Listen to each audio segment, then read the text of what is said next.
My colleague Anas Mallick has been reporting out of Kabul and other parts of the country. He has seen the takeover of Afghanistan by the Taliban. He's joining us from Kabul with the very latest. Good evening, Anas. This is the worst terror attack that Afghanistan has suffered since the Americans left. And they blame the Kabul airport bombing on the Americans. Who are they blaming for this one?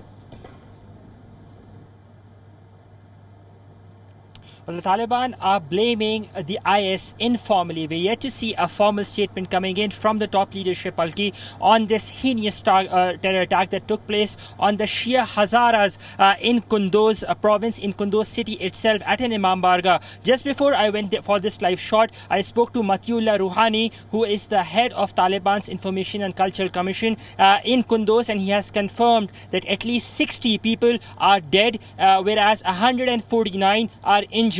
This is the first official figure that have been put out by a Taliban representative since this blast has taken place. The Taliban are, of course, trying to underplay the presence of IS in Afghanistan. Zabiullah Mujahid, just a while back, he was speaking to Tolo News, a local TV channel, and he said that the IS is not an existential threat, but more of a headache, to quote Zabiullah Mujahid. But one thing that is for sure, when the Taliban took over, they had this pride of security, or this assurance of security that they were trying to sell it to the world, that Afghanistan is much more secure. But with these renewed attacks that have been beefed up by IS in the past 40 days or so, IS is clearly sending out a message that it would not be an easy takeover, and they are here to stay. Palki? Not an existential threat, but a headache is what they call them. And yet this headache may have caused the injury and death of more than 100 people today, Anas. How do the people of Afghanistan see these developments? And will attacks like these trigger another mass exodus? Well, a mass exodus definitely will be triggered, because we're seeing that with the operations being normalized at the Kabul airport, with these chartered flights as well, more and more people are trying to seek refuge elsewhere, be that in the European countries, or be that in neighboring countries of Uzbekistan, Iran and Pakistan.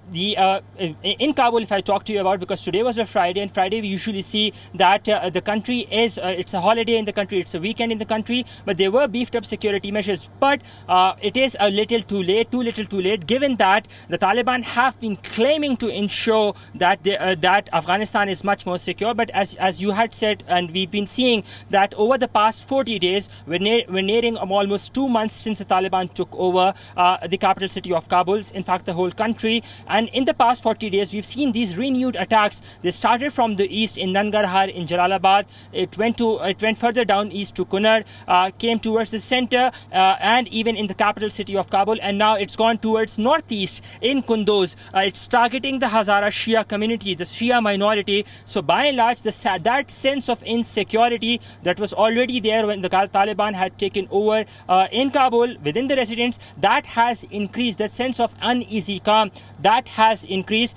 and it will persist. It won't be easy for the Taliban to claim that all is well, that people are out on the road. Yes, people might be out on the road, because that's what they have to do. Life has to continue, but with that fear that they can be targeted any place, anytime. And with the IS being in Kabul, there has been admissions by the Taliban leadership that IS has been essentially in Kabul and in Jalalabad, and we've seen these operations being taking place against IS as well, and about 40 plus people being arrested in the past week or so here from here in Kabul. So that threat would remain, and people would continue to remain to live under this shadow of insecurity, first being that from the Taliban, and now this other threat of the IS itself. Palki? Indeed, an extremely unfortunate turn of events for Afghanistan. Anas Mallick, thanks very much for that update from Kabul. WION is now available in your country. Download the app now and get all the news on the move.